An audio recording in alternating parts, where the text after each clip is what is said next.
que saiu pelo mundo. Jamais esperava ser vereador na minha vida.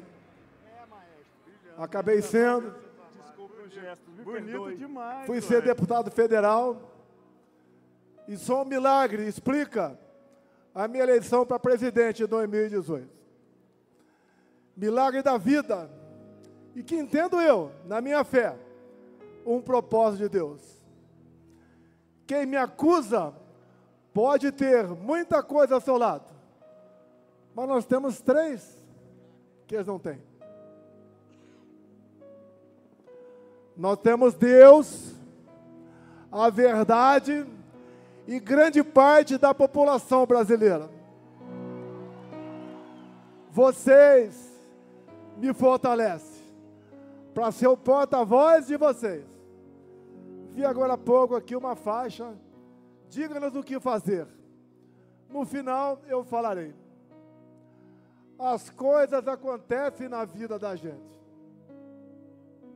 Em 2014, decidi disputar a presidência. Estava lá na Academia Militar das Agulhas Negras. Está no YouTube. Ali eu falei o que aconteceria ao longo dos próximos 4 anos. A sobrevivência em Juiz de Fora. A eleição. Depois, vocês não imaginam a coragem, Tarcísio, para você convidar e as pessoas aceitarem a ser seu ministro. As pessoas ocuparem funções em bancos oficiais e também nas estatais. Confesso a vocês, essa segunda parte foi muito mais difícil do que a primeira. Mas ficou uma marca no meio de vocês, que o Brasil tem jeito. É só não roubar, que a gente vai para frente. Na política, ô Satir, é você aprender a dizer não, e não sempre sim. Jamais poderia eu imaginar que um dia estaria falando para um grande público sobre justiça, anistia, direitos, perspectiva, futuro do seu país. O que aconteceu? Por muito tempo, deixamos de lado a política.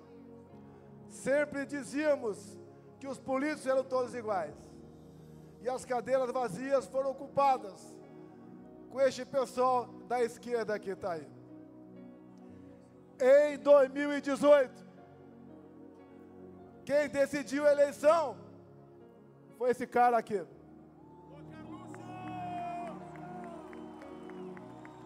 Um telefone numa prancha de surf. Este foi meu marqueteiro. Mas tínhamos naquele momento a liberdade de expressão. Podíamos nos manifestar. E no Facebook, por noite, agregávamos mais de 400 mil pessoas. E fiz uma coisa também, o Silas Malafaia. Você é pastor. Eu apenas li a Bíblia na fronteira de 79 a 81. Pegamos uma passagem bíblica, lá do João 8:32. E conhecereis a verdade, e a verdade vos libertará. Como é difícil você falar a verdade para um amigo seu, mas ela liberta. Então o marqueteiro aqui, Carlos Bolsonaro, me botou na presidência da República, juntamente com mais algumas pessoas, obviamente. Mas ele foi o cérebro, foi a minha espinha. Ao longo de 4 anos, enfrentamos pandemia, uma guerra lá fora, uma tragédia de Brumadinho, uma crise hídrica de 21, mas nós vencemos tudo isso. Eu ali falei para vocês a importância da liberdade. Comprei 600 milhões de doses de vacina, mas falei, eu não vou tomar.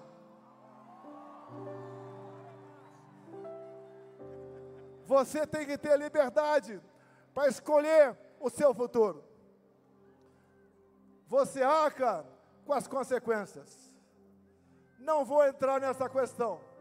Se um dia uma grande rede de televisão me der o espaço, falarei com o maior prazer.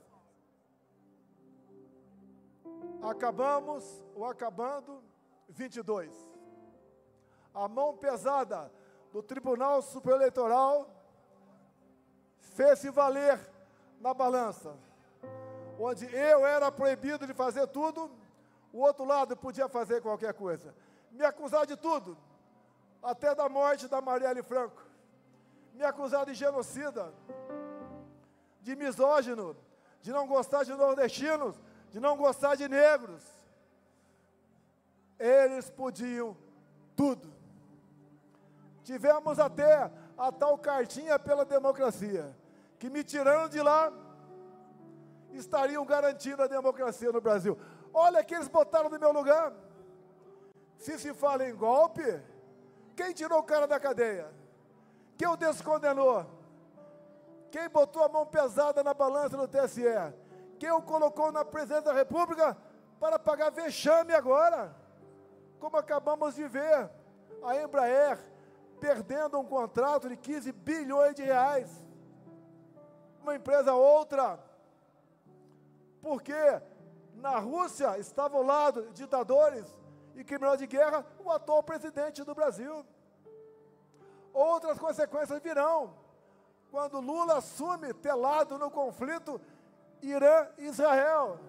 Ele ficou do lado do Irã, aquele país que é a bomba atômica, para varrer Israel do mapa. Outras consequências, infelizmente, virão contra nós. 2022 foi triste. Arrastava milhões de pessoas pelo Brasil. Aqui em São Paulo, motociata com 300 mil motociclistas. Assim no Brasil todo. 1 milhão de CACs conosco. Homens e mulheres da segurança, 1 milhão de pessoas, a grande maioria conosco. O agro conosco. Quem produzia conosco. Os mais humildes do Nordeste, levamos água para lá. Até, prezado governador Zema, o Vale de Jequitinhonha, região mais pobre do seu estado, nós conseguimos, com o nosso ministro Saxida, regularizar a exploração de lítio naquela região. Em Minas, nós resolvemos a questão da cota 762 de Furnas. Em Minas, nós conseguimos, junto com o Tarcísio, 3 bilhões de reais para o metrô de BH. Nós fizemos o possível. Não esperava, confesso, aquele resultado. Mas no dia 1º, eu me pronunciei à nação e comecei dizendo: vão sentir saudades da gente. Você só sente saudades quando alguém vai embora. Ali eu anunciei que estava indo embora. Falei também que nós não somos iguais à esquerda. Nós respeitamos a Constituição, a família. Falei muita coisa. Numa cadeia, num grupo enorme de jornalistas. No dia seguinte, o Brasil estava parado, com quase 1000 pontos de estrangulamento de caminhoneiros. Eu tive a humildade de fazer um vídeo e pedir aos caminhoneiros para que desobstruíssem as pistas, porque o Brasil pagaria um preço muito alto no tocante à economia. Se eu quisesse o tumulto, o momento seria a partir daquele, com a boa vontade dos caminhoneiros. Ato contínuo, a pedido do atual mandatário. Fizemos a transição pacífica, elogiada por Geraldo Alckmin, que foi o responsável para receber isso do nosso lado. Nós nomeamos 2 comandantes de força a pedido desse cara que está no governo agora.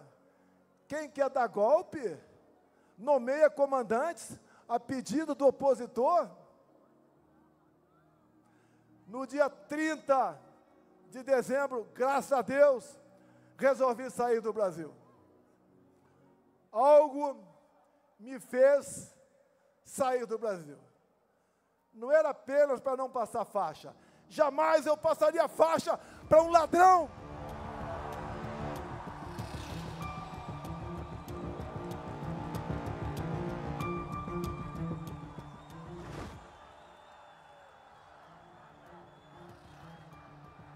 Jamais passaria faixa para um ladrão.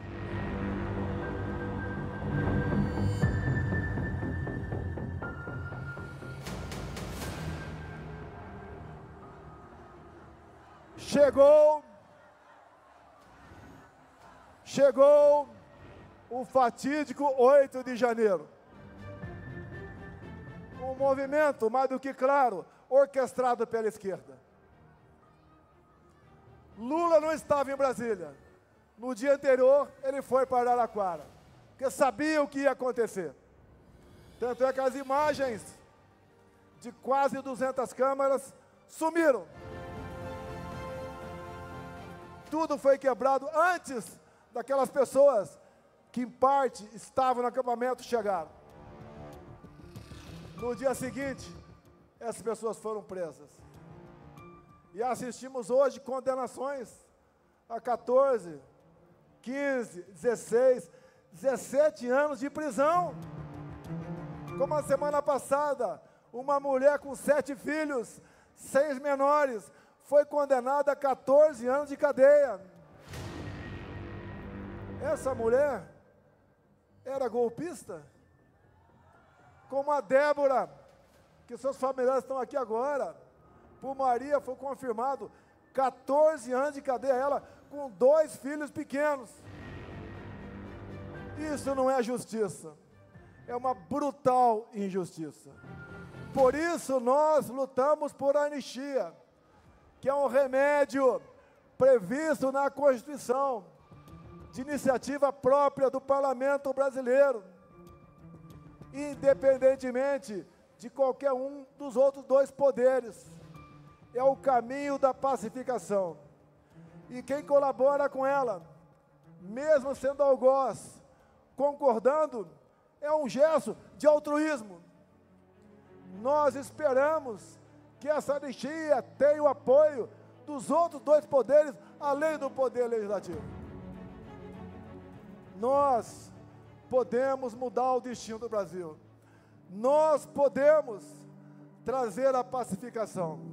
Se alguém aqui agora está reclamando da sua vida, lembre-se que pessoas iguais a você, inocentes, humildes, mães, pais, avós, agora estão olhando para cima e vendo um concreto numa penitenciária. Quem está preso e deve alguma coisa, sente. Agora, quem está preso e nada deve, isso é uma tortura. Isso é um crime que, tenho certeza, para quem acredita, não terá perdão no dia do juízo final. Alguns acham que são imortais, mas o dia de todos nós chegará. Dizer a vocês que esses que estão sendo condenados, quais acusações? Tentativa armada de sublevar o Estado Democrático. Que arma foi apreendida? Busquem as polícias legislativas da Câmara e do Senado. Nenhuma arma foi apreendida, a não ser um estilingue com algumas bolinhas de gude. Que tentativa armada é essa? Golpe de Estado, 8 de janeiro, com idosos, com mulheres, com mães, com bandeira nas costas, com a Bíblia embaixo do braço. Golpe se dá com forças armadas, com armamento, com o núcleo financeiro, com o núcleo político, com apoio de instituições, inclusive fora do Brasil. Que golpe é esse, meu Deus do céu? Onde, inclusive, o atual ministro da Defesa, José Múcio, disse há poucos meses, no programa Roda Viva, que 8 de janeiro não foi golpe. Mais ainda, 2 outros ex-ministros da Defesa falaram a mesma coisa, Nelson Jobim e Aldo Rebelo. Mais ainda, José Sarney falou a mesma coisa, e poderia aqui dizer o mesmo para quem está no carro de som. Se fosse uma tentativa de golpe, vocês não estariam aqui. E nós queremos justiça, queremos pacificação, queremos o bem do nosso país. E agora, para atender uma pessoa da faixa aqui agora, o que fazer? O ano que vem temos eleições. Aqui não é um carro para comício, é um carro para nós dizermos a verdade. Essa verdade que está lá em João 8,32. Se nós queremos que o nosso time seja campeão, nós temos que investir. Nós temos que acreditar. Nós temos que entender que as coisas não acontecem de uma hora para outra. Quantos aqui demoraram um tempão para conquistar sua amada ou seu amado? E depois valeu a pena o sacrifício. Dizia a vocês, não interessa onde eu esteja, não interessa a covardia que porventura façam comigo, porque eu tenho a certeza que o objetivo final não é prender, é eliminar. Logicamente não quero ser preso e nem morto, mas não posso fugir da minha responsabilidade, não posso fugir da verdade, não posso fugir da minha palavra para com vocês. E digo, estaria muito bem se estivesse do outro lado, mas não estou. Estou do lado de Deus, pátria, família e liberdade. Se vocês me derem, por ocasião das eleições do ano que vem, 50% da Câmara e 50% do Senado, eu mudo o destino do Brasil. Tarcísio, quando eu falo isso, tem outros 50% para o republicano, para o PSD, para o PP, o MDB, União Brasil. Se vocês me derem isso, não interessa onde esteja, aqui ou no além, quem assumir a liderança vai mandar mais que o presidente da República. Com essa maioria, nós elegeremos o nosso presidente da Câmara, o nosso presidente do Senado, o nosso presidente do Congresso Nacional, a maioria das comissões de peso no Senado e na Câmara. Lá no Senado, nas sabatinas, nós decidiremos quem prosseguirá nessa missão ou não. Nós indicaremos os integrantes das agências. Nós escolheremos, e não o presidente do Banco Central e todo o seu secretariado. Nós seremos os responsáveis pelo destino do Brasil. E dou um recado, não quero isso para perseguir quem quer que seja. Não quero isso para revanchismo. Eu quero isso pelo futuro do meu Brasil. Não tenho obsessão pelo poder. Eu tenho uma paixão pela minha pátria. Nós juntos, ao longo dos últimos 4 anos que estive na presidência, voltamos a vestir o verde e amarelo fora de época de Copa do Mundo. Voltamos a cantar o hino nacional com vibração. Voltamos a falar em família, célula da sociedade. Nos colocamos contra a ideologia de gênero. É inadmissível perverter crianças de 5 anos de idade nas escolas. Esse aí, o grande patrimônio de todos nós, os nossos filhos. Nós entendemos o que é legítimo direito à defesa. Viram que o morte por arma de fogo diminuiu no meu governo. Todos passaram a ganhar comigo do empresário ou mais humilde. Vocês não viram durante a pandemia, onde muitos governadores e prefeitos pregaram ou fiquem em casa, a economia de ver depois, como nós demos auxílio emergencial, não houve um só saque a supermercado. Nenhum prefeito do Brasil ou do Nordeste atrasou a sua folha de pagamento, em especial o 13º. Atendemos a todos com dignidade. Aumentei em 1 ponto percentual o fundo de participação dos municípios. Levamos água para o Nordeste. Triplicamos o Bolsa Família, mostrando que quem porventura arranjasse um emprego, ainda ganharia mais R$200. O Brasil estava voando. Tivemos uma excepcional política externa, capitaneada, em especial, pelo Ministério da Agricultura, da Tereza Cristina. Comércio com o mundo todo. O Tarcísio, com apenas 7 bilhões por ano, fez milagre. A pequena, grande Tereza Cristina aqui. Obrigado por ter aceitado o meu convite. O Tarcísio fez milagre com 7 bilhões para infraestrutura.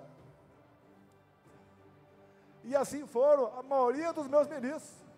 O Rogério Marinho, que não havia sido reeleito federal em 2018, levou água para o Nordeste e fez milhares de obras. Foi eleito senador na última eleições com uma vaga apenas. E agora, ele é o grande ídolo do Rio Grande do Norte. Lá, nas pesquisas, nós estamos na frente da esquerda. Lá em Alagoas, estamos na margem de erro com a esquerda.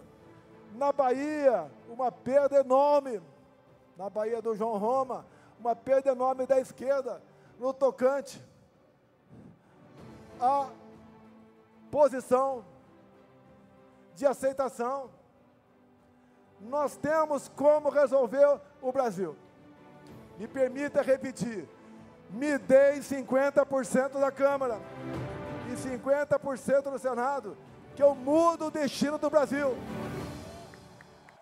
E digo mais, nem eu preciso ser presidente.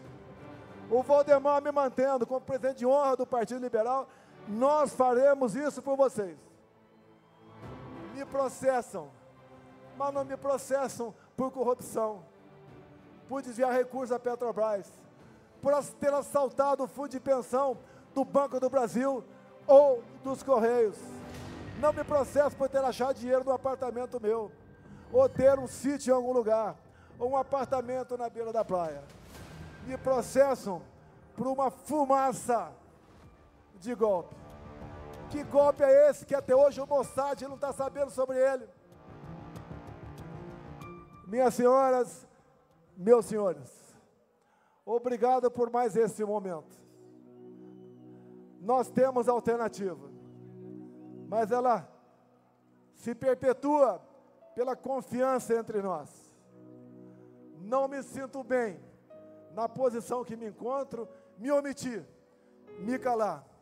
Eu apelo aos 3 poderes da República.